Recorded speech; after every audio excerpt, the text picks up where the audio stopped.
రెండు తెలుగు రాష్ట్రాల yes news live TV channel ప్రేక్షకులకు స్వాగతం. Breaking news. అక్రమంగా నిల్వ ఉంచిన అతిపెద్ద ఇసుక రంపును స్వాధీనం చేసుకున్న రెవెన్యూ వసూలుదారులు అధికారులు. ఆంధ్ర నుండి బుర్గంపాడు మీదుగా సారపాకకు అక్రమ ఇసుక రవాణా కొనసాగిస్తున్నారు. ఇట్టి విషయం అధికారుల కనుసన్నల్లోనే సాగుతుందనేది జగమెరిగిన సత్యం అంటున్న కొందరు విశ్లేషకులు. ఆదివారం రాత్రి సుమారు 30 లారీలు అక్రమ ఇసుక రవాణా దాచిపెట్టిన వైనం. భద్రాద్రి కొత్తగూడెం జిల్లా బుర్గంపాడు మండలం కోయగూడెం పంచాయతీలో ఐటీసీ కూడా ఆనుకుని ఉన్న కన్వెన్షన్లో లేని భూమిలో అక్రమంగా నిర్మించిన బ్యాచింగ్ ప్లాట్లలో సుమారు 30 లారీల ఇసుకను దొరకబట్టిన బుర్గంపాడు ఉత్తమ రెవెన్యూ అధికారులు. ఆంధ్ర నుండి అక్రమ ఇసుక రవాణా కొనసాగుతున్నట్లుగా ఈ రోజు వరకు తెలియదు పాపం ఆ సేవకులకు. అందుకే చూసి చూడనట్లు వ్యవహరిస్తున్న సంబంధిత మండల రెవెన్యూ మరియు మైనింగ్ పన్ను సేకరణాధికారులు ప్రతిరోజు తెల్లవారుజామున సుమారు 3 గంటల నుండి అక్రమ ఇసుక రవాణా ఆంధ్ర నుండి బుర్గంపాడు మీదుగా మరియు ఉప్పుసాగ, పాత పిదపాక, లక్ష్మీపురం తదితర ప్రాంతాల నుండి సారపాక మీదుగా ఐటీసీ కూడా ఆనుకుని ఉన్న బ్యాచింగ్ ప్లాంట్ పక్కన అక్రమంగా సుమారు 30 ట్రిప్పుల వరకు నిల్వ ఉంచిన వైనం జరదేకోజీ. అధికారుల దృష్టికి అక్రమ డ్రంప్ విషయం తీసుకువెళ్లిన కొందరు నాయకులు ఆ ఇసుకను సీజ్ చేసి పంచనామా చేసిన రెవెన్యూ ఉత్తమాధికారులు. అసలు మండలంలో అక్రమ ఇసుక నడవకుండా చేస్తే ఇంత మొత్తంలో లారీలతో అక్రమ ఇసుక రవాణా జరుగుద్దా?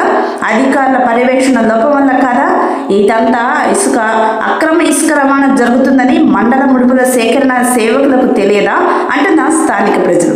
ఇకనైనా మామూలు మత్తు వీడి ఉన్నత అధికారుల దృష్టికి సారించి అక్రమ ఇసుక రవాణాను కట్టడి చేయాలని, ప్రభుత్వ ఆదాయానికి గండి పడకుండా చర్యలు చూపాలని కోరుతున్న నిజమైన లేఖరి మిత్రులు, సామాజిక కార్యకర్తలు, విశ్లేషకులు.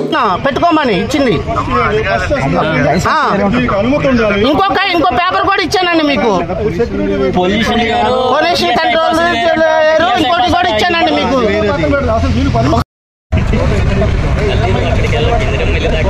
తీసుకు రావాలంటే మీటింగ్ పర్మిషన్ లేదు. 60 లారీలు వర్షం కట్టి వచ్చింది. 70 లారీలు ఇప్పుడు అడిగి దాడెత్తింది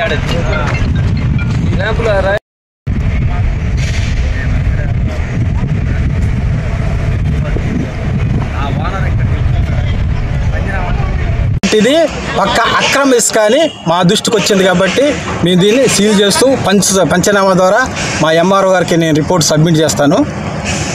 ఇచ్చిన బిల్లులు కూడా చూశాను కానీ వెరిఫై చేశాను, అవి కరెక్ట్ కావు. ఉంది లోడింగ్ ఒక దగ్గర ఉంది. ఇది ఖమ్మం మనుగూరు నుంచి లోడ్ అయింది. దాని అడ్రస్, డెలివరీ అడ్రస్ ఖమ్మం ఉంది. 18వ తారీఖు ఉంది, 6వ తారీఖు ఉంది.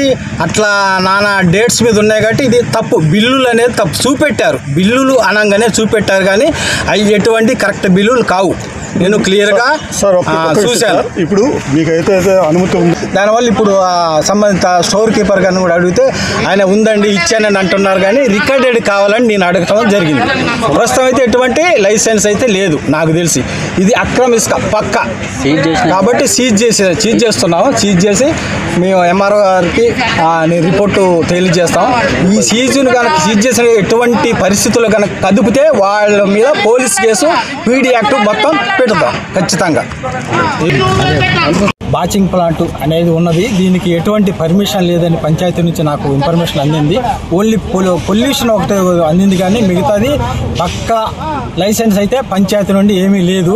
ఇలా అనాథరైతుగా నడుపుతూ ప్లస్ ఇక్కడ ఇసుక కూడా అక్రమ ఇసుకగా స్టాకు నిల్వ ఉంచారు. ఆ స్టాకు నిల్వ మీద మేము వచ్చి ఈరోజు సీల్ చేయడం జరుగుతుంది. ఎటువంటి ఆధారాలు కూడా లేవు, పరిశీలించాము. కాబట్టి ఇది పక్క అక్రమ ఇసుక అని మా దృష్టికి వచ్చింది కాబట్టి మేము దీన్ని సీల్ చేస్తూ పంచనామా ద్వారా మా ఎంఆర్ఓ గారికి నేను రిపోర్ట్ సబ్మిట్ చేస్తాను. ఇచ్చిన బిల్లులు కూడా చూశాను కానీ వెరిఫై చేశాను, అవి కరెక్ట్ కావు. డంపింగ్ ఒక దగ్గర ఉంది, లోడింగ్ ఒక దగ్గర ఉంది. ఇది ఖమ్మం మనుగూరు నుంచి లోడ్ అయింది. దాని అడ్రస్, డెలివరీ అడ్రస్ ఖమ్మం ఉంది. 18వ తారీఖు ఉంది, 6వ తారీఖు ఉంది. అట్లా నానా డేట్స్ మీద ఉన్నాయి కాబట్టి ఇది తప్పు. బిల్లులు అనేది తప్పు చూపెట్టారు.